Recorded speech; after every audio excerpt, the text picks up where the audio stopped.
Greetings and salutations, everyone, and welcome back to tonight's second half. Before we get into it, a couple links I'd like to share with you. As you know, I rely on Patreon, PayPal, and my merch to help the channel to continue to grow and go. The links to Patreon and PayPal are in the description below. My merch is displayed directly under the video. Also, Dogman Frightening Encounters, Volume 1 through 3, the audiobook versions. They were written and researched by Tom Lyons, narrated and produced by me, Jeff Nadolny. Those audiobooks are available on Audible, Amazon, and iTunes, the links to which are also in the description as well. And finally, last but definitely not least, if you'd really like to help support this channel to continue to grow and go, simply subscribe, click that like button, and please leave a comment. It really does help, and guys, it definitely matters. Now, everyone, I have taken far too much of your time. Let's get on with tonight's second half, shall we? Today's first encounter. Okay, so I know technically there are no skinwalkers in Michigan, but the other night around 3 in the morning, I was walking down the road and saw this herd of deer running across the road, and then right behind them, this thing came out of the woods. It was big, like a deer size, but its head was not on its neck. It was on its shoulders, and was way too big to be a coyote or a dog. It ran under the light, and I could see it was colored dark black, like its skin was black. And I say skin because this creature looked almost leathery, not anything like it was furry. It also cleared the main road in about 2 steps, just boom, boom, gone. We have no bear, no moose, no wolves, no buffalo, nothing that looks like that. And I know 100% this was not a deer. Today's second encounter, Vernon Parish, Louisiana. We were camping in an open-air tent. The camp was next to a creek called Castor Creek. Camping with me was my 2 younger cousins. At about 2 in the morning, my youngest cousin, who was 15, was awakened by the sound of something moving around the campsite. When he awoke and realized he was looking at, he screamed and woke us up. What we saw was a large, hairy figure standing on 2 feet. The height was between 6 and 7 feet tall. This creature was moving from one side of the tent area to the wooded area side. At no time did the creature make any moves to harm or intimidate us. Once the creature was on the wooded side of the tent area, it stopped moving for 5 to 10 seconds and looked back at us. Then the creature just walked into the woods and out of sight. The smell smelled like 100 rotten eggs. It also definitely stood between 6 and 7 feet tall and weighed, 300, 400 pounds. We did notice that during the time of the encounter there were no sounds in the woods. The sounds returned after this creature left. At 5:45 in the morning, we all packed up and left that area. Today's third encounter. I'm not sure how to begin this. Whatever this is, it didn't just affect me, but my family in different ways. And it continued to mess with me for years after we moved from the house where it all started. I'm trying to take something that did many things over several years and just trim it down to details that seem important. And I'm sorry if it reads as weird or awkward. My grandmother was supposed to have traced her side of the family all the way back to an unregistered family of natives that escaped the Trail of Tears. And after telling a person of this strange thing that I normally kept secret, they suggested that it might be a skinwalker. But I don't know. I know that there was a lot of family strife in that house where the haunting started that bubbled to the surface. A spirit there liked to scare me by calling my name, slamming doors, giving me strange nightmares, and even mimicking the voices of family to other members. The first time I can think of it appearing is when we were coming back from a road trip at night. Dad was driving, and he hits the brakes hard and swerves because he had seen a wolf with no eyes step out into our lane and look at our oncoming car. Because everyone else was asleep, he was the only one to see it, and there was no body around to suggest that anything had physically been there. The second time I think it showed itself was many years after. We had long moved from the house this all started in. I was home alone at night messaging a friend, and I saw a huge figure walking up the road. I froze in fear as it approached and eventually passed by the house we were living in. And what I remember was something with a strange skull, kind of like a vervet monkey skull, as a head or covering its head, and the rest completely hidden behind a cloak of some sort or dark-colored fur. It hasn't been around now for a bit, but while it was around or possibly pursuing me, it had caused a lot of hardship for me and my family. I remember that if I talked or thought about it too much, it would draw its attention back to me when it seemed like it had just left, and would have let my guard down. Whatever it was always made me feel terrified and unsafe. I used to have symbols of protection from whatever religion I could think of to try to find some sort of protection from it. I'm not sure what this entity is, but this is not a story I share much as I know how it sounds, and I don't want to go through the normal ridicule and dismissive comments. An unknown entity that appears as a wolf with no eyes or a fur-cloaked humanoid with a vervet-like skull that causes hardship, nightmares, feelings of terror, and can mimic voices. Today's fourth encounter, Newton, Texas. I was driving from Beaumont to Louisiana. I was on Highway 87 going into Bleakwood, community near Kirbyville.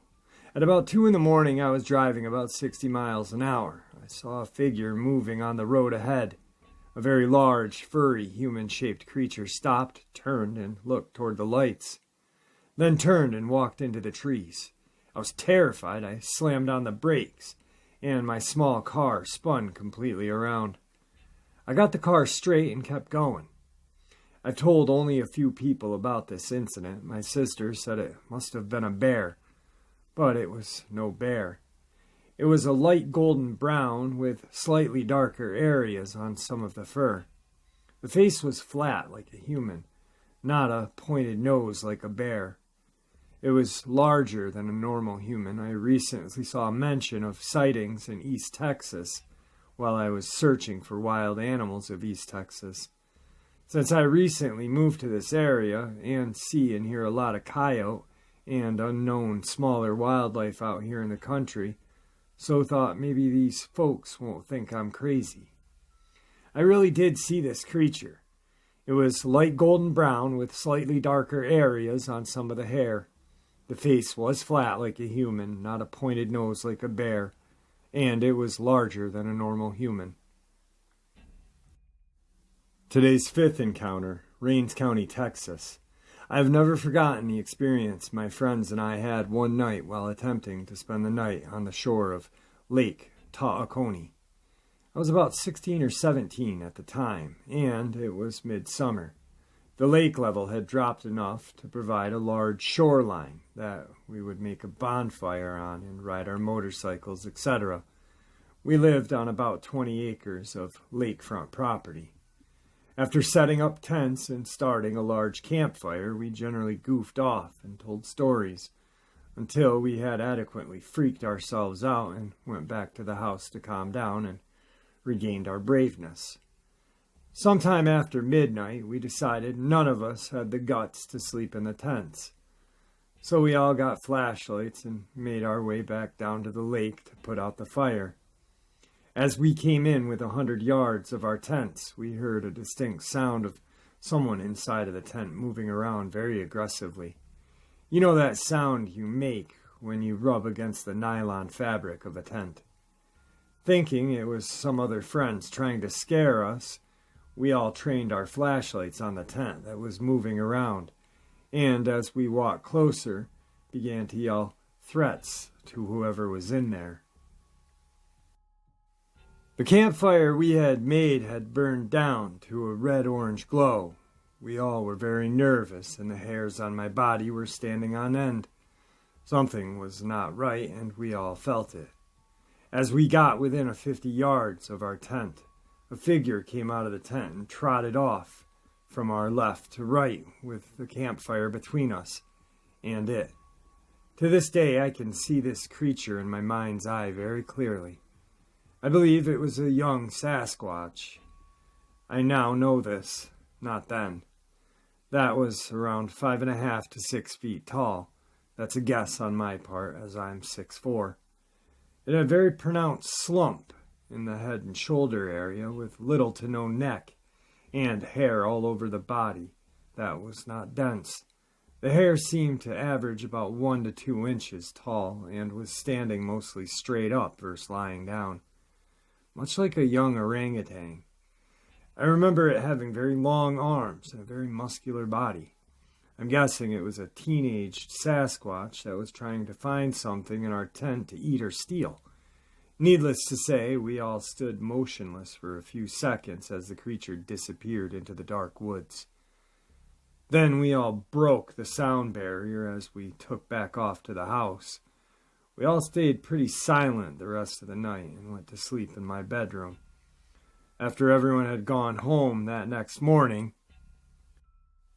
I rode my dirt bike down to the campsite to clean everything up. As I shut off my bike, I had a very strong feeling of being watched, and after just a few minutes, couldn't take it anymore and started towards my bike. As I was getting on, I heard a very loud and very deep grunt, the likes of which I had never heard before or since. It put fear in me that, as I type this, is giving me goosebumps. I put my bike in gear and took off, like a scalded cat, back to the main house. After explaining everything to my dad and seeing my face pale, he got a shotgun and we both walked down. When we got there, the terrible feeling of being watched was gone, and it was if everything was normal. We poked around and didn't see anything. To this day, I wonder why we didn't look for prints in the dried clay of the shoreline, but I guess we just didn't know any better. I've never told anyone this story because I thought I was crazy for seeing what I believed to be a young Sasquatch in Lake Tawakoni area. But I see, time to time, people talking about these things everywhere. Today's sixth encounter is a subscriber submission. In 2011 in Rosemont, Illinois, I worked for a nonprofit agency that provided case management services to teens at risk. I got a call that this youth was in crisis. I drove to the family's apartment in Rosemont. I had pulled into the apartment complex, and at the other side of the street was a parked bus, no lights or stop out, so I proceeded slowly. Well, parked in the area was a police unit, and the next thing I know, I'm being tagged as to pull into the parking lot. I rolled my window down and waited for the officer. When the officer approached, he asked for my papers. I got snippy and said, "Excuse me?" See, I'm Mexican-American, and I'm brown as we come. Anyway, he then removed his sunglasses, and as he asked for my license and insurance, his eyes shifted. They blinked vertically, and his eyes looked like those of a lizard. I had my license and insurance at hand and slowly gave it to him as I still was trying to process what I had just seen. He reached for the documents as smirked and inhaled deeply as if he sniffed and inhaled. He then walked away, and in a few seconds he was gone. I doubted myself and questioned what I had just witnessed. I told myself when he comes back his eyes will be normal. I'm just stressed and I'm seeing things. He came back, gave me a ticket saying I didn't stop for the bus, and all I could do was stare at his eyes. His eyes shifted between human eyes and green lizard-like eyes, and when they became lizard eyes, an almost clear like second eyelid closed vertically. I sat there in shock as he smirked, giving me the ticket. He left and sat there in shock for a few more seconds, and then I snapped out of my trance and went on about my business. This took my mind off what I'd just experienced, until, again, I was on my way home. I told my husband, and he said, "You're crazy." I later went to court to dispute the ticket, hoping to see the officer and show my husband. The officer didn't show, and the court was moved 3 times. At this, I got a lawyer. See, in Illinois, if an officer had issued the ticket is not at court, then the ticket is dismissed. Well, the judge did not want to dismiss it, so by the 3rd time with a lawyer, I was given a small fine and the ticket not shown on my record. Well, that officer never showed. But my question is reptilians attracted or repulsed by certain blood types, or people with certain medical conditions? I'm diabetic, and I was overweight at the time. Well, instantly after reading this encounter, I was instantly brought to Donald Coleman Jr. Now, he's been on 3 times. The 2nd time he was on, a lot of people gave me crap for it because he proceeded to talk about his medical condition for about 9 minutes. But the reason why he did was because his belief is that these creatures, not only reptilians, but Sasquatch, Dogman, werewolf, whatever, shapeshifter, crawler, whatever the hell is out there, he believes 100% that these things are attracted to certain blood types, certain people with illnesses. He also had an encounter with a reptilian as well. So, just a thought. Today's 7th encounter. My mom and dad had gone to town to pick up a pizza for supper. On their way back home, they were approaching the S corner on 1461, north of Highway 380, and saw a large light brown colored figure cross the road. The figure was standing upright and was moving very fast across the road. They were very startled at what they had just seen. They traveled about 50 yards past the figure and looked at each other. My mother asked my dad if he just saw what she saw, and he replied that he did. My mother then stated that she believes that was a Bigfoot, and my father agreed. They claimed that the figure was in a hurry to climb a hill and get over the fence that was on the west side of the road, and that the figure made long strides as it moved across the road. My mother and father came home with the pizza, and I could tell they were shaken up by their experience. My dad told me about what they had seen, so we grabbed our rifles and flashlights and went back to where the figure was spotted. We searched the road ditches and fence lines. I remember seeing a large cedar tree which had grown through the barbed wire fence. This cedar tree had a large branch that was about 3 inches in diameter and had been snapped in a downward position at the trunk of the tree. I must say that we did not look for things that we should have, like footprints or hair on the fence, but it was a nerve-wracking evening. If I had to do it all over again, I would have spent more time looking for clues. I'm writing this for my mom. Today's 8th encounter takes place in southeast Michigan. A few nights ago, at around 2:30 in the morning, I decided to head into the kitchen, as a late-night snack sounded rather appealing. Upon going in, I looked out the window and noticed a coyote sitting in my driveway. My initial thought was that this is indeed a coyote, as there has been an increasing number in the area. Not long after I began looking at this coyote, it stood up on its hind legs and ran off. I never saw it again after. Today's 9th encounter, Hunt County, Texas. Me and my dad were traveling north on CR 1019 and crossed the South Sulphur River Bridge, and I thought I saw a car light coming over the railroad tracks about a half a mile ahead. Then, as I got closer, I found that it was not car lights. It was my headlights reflecting off of something standing beside the road ahead. As I got closer, I could see that it was some type of big animal standing upright beside the road. I could see that it had long silver and white hair. That is why my headlights were reflecting off of it. The animal started to move from the left side to the right side of the road as I got closer.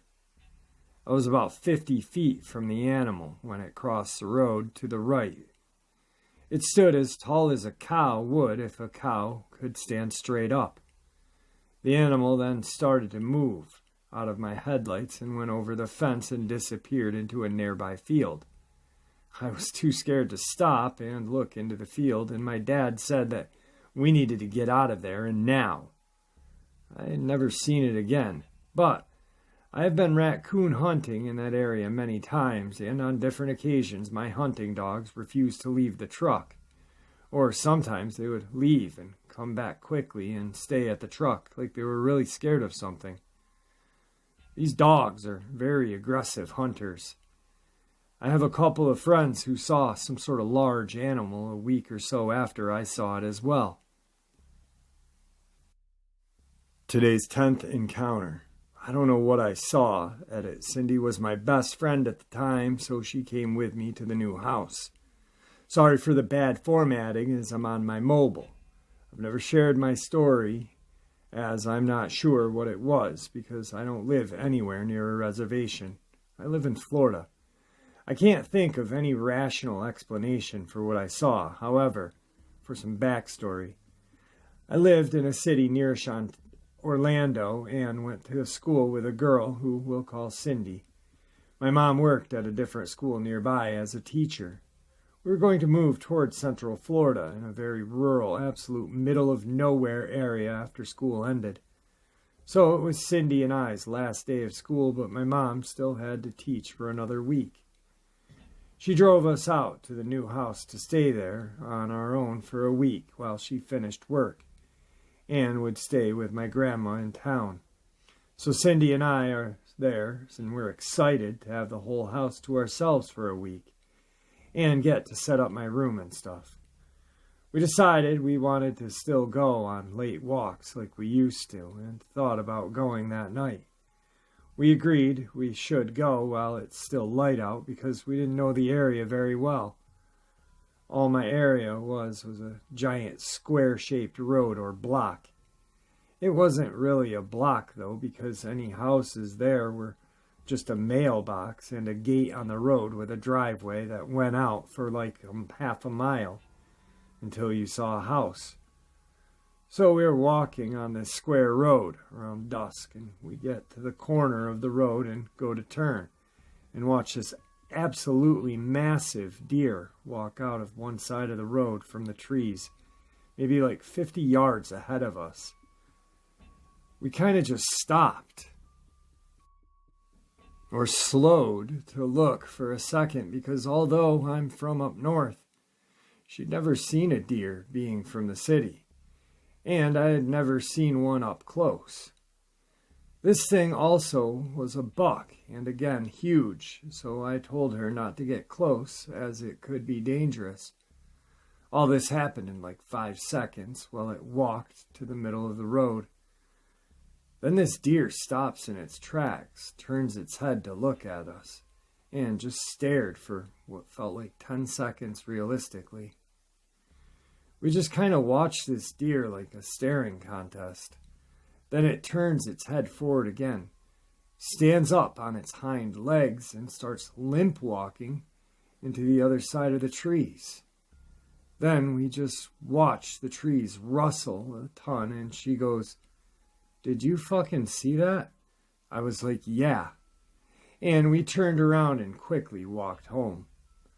Hadn't walked the rest of the week, and my mom came home earlier than expected, so we felt better. So here's where I'm not sure of anything. This deer's legs were not what they should look like. A deer's legs are opposite of ours or a dog's.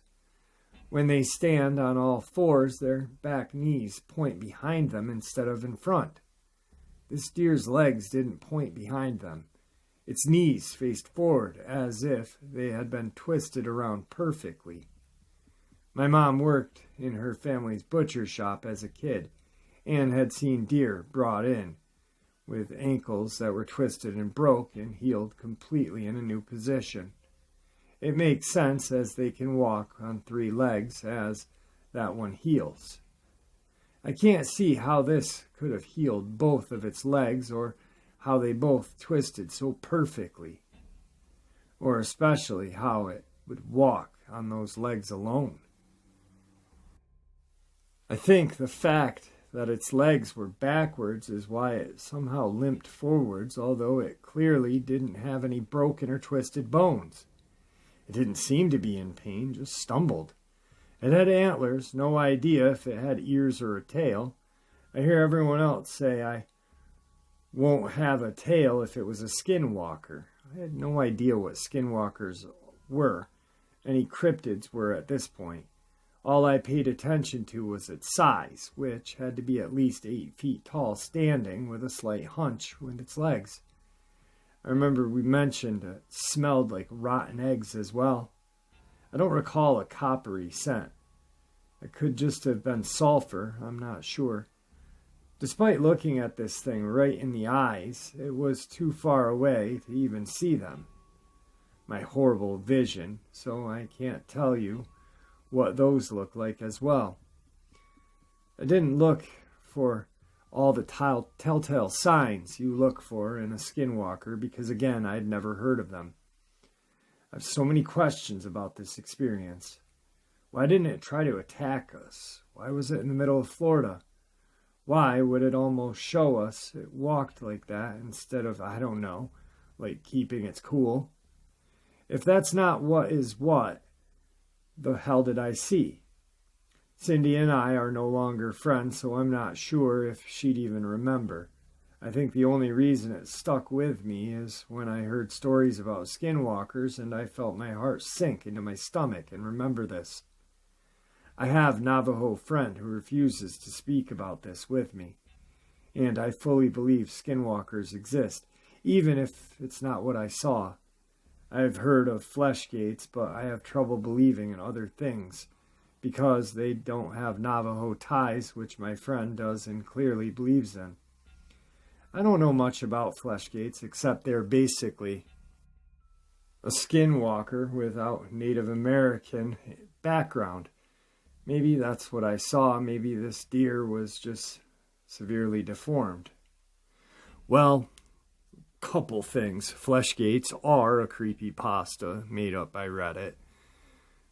What you probably saw was a skinwalker, but not, because there are Native American tribes in Florida that they do have their own rendition of the skinwalker called a shapeshifter. Once again, Navajo Indians have skinwalkers. They're the only people that use that term. That term is used specifically, was used when the Ute and Navajo were fighting over land, and they cursed the Ute. Actually, that's the reason why Skinwalker Ranch is called Skinwalker Ranch, is because that land was cursed by Navajo.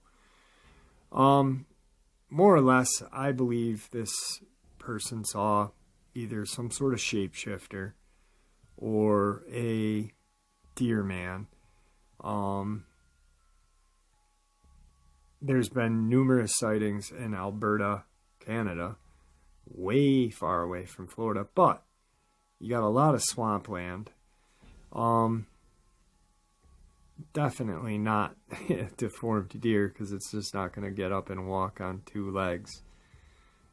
So, very scary, creepy encounter. But the most fascinating point to this one is that, once again, here is Native American lore getting taken out of context by creepypastas, Reddit,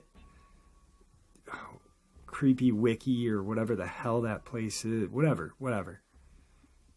These cultures are sacred to these tribes. And it just drives me friggin' nuts when they are used out of context, like the Wendigo, which is a huge part of my lineage on my mom's side. And it drives me frickin' bonkers. I don't know. Now I'm just rambling. Sorry. Today's 11th encounter. Little River, Arkansas. My ex-husband and I were going to watch the sunset on the Red River, south of Mena. We traveled south to DeQueen and then through Foreman to the Red River. We got there 15-20 minutes before sunset. We started home going north on Highway 41. I was driving. And just shortly after we started on the road, it started to get dark. We had come through a curve on the road when all of a sudden we saw a huge 7 to 8 foot tall figure standing on the right side of the road, on the shoulder as if it was going to cross the road in front of us. It outstretched its arms at us, and my ex-husband screamed and slid my side of the car and grabbed the steering wheel to turn left so I wouldn't hit it. I was staring at the road and then looked at him and asked, "What was that?" We both came to the conclusion that it was a Bigfoot. It had reddish-brown long hair and stood upright with very long arms. I can still see it clear as day. Tonight's 12th and final encounter, Johnson County, Arkansas. This guy was gathering ginseng root on a terrace of the hollow wall. At the time, he was not aware that he was in violation of national forest rules by gathering ginseng. He stated he has since learned the hard way that it is a violation. He had obtained several root from a particular location just 100 yards or so below the road where his vehicle was parked. He had just shaken dirt off the roots and placed them in a leg of an old pair of pants that had been sewn up at one end for that purpose. He then began to feel like someone was watching him, so he began to look around. When he looked up the slope, he saw what he thought was a man disguised in a long, open fur coat, leaning against a tree with his right shoulder. The figure was calmly watching him from about 50 yards away. He stated he thought it was someone he might have known that was messing with him. So, he said he immediately began to trot to his right to get around a rock point so that he could run up to the man's location. He stated he intended to thump his gourd when he got there. He stated that when he did arrive at the location, the figure was gone. When he looked down the slope, he saw that the figure was not a man and that it was at the same location he was at when he first saw it. He said the animal had squatted and, using both hands, scooped up the loose dirt. The witness had shaken off the ginseng root a few minutes before. The animal brought the dirt close to its nose and smelled it, then dropped it. The animal then picked up the leafy tops from the ginseng root, which the witness had discarded, smelled them, and dropped them to the ground. As the animal began to stand up, the witness said, "I got the hell out of Dodge."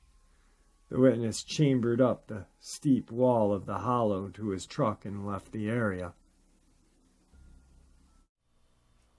All right, everyone, I hope you all enjoyed tonight's second half as much as I enjoyed sharing it with you. I want to thank you all for always tuning in. And, wow, how about that interview today? That was just a really, really great interview. And a good person. I'm looking forward to meeting her dad and having him on to share his encounter. And maybe they got some other stuff to share. Well, I know she does. But until then, we'll just have to wait, won't we? Anyway, with that, my friends, everyone stay safe, stay healthy. May the Great Spirit watch out for us all. And may He guide us down that path that we call life.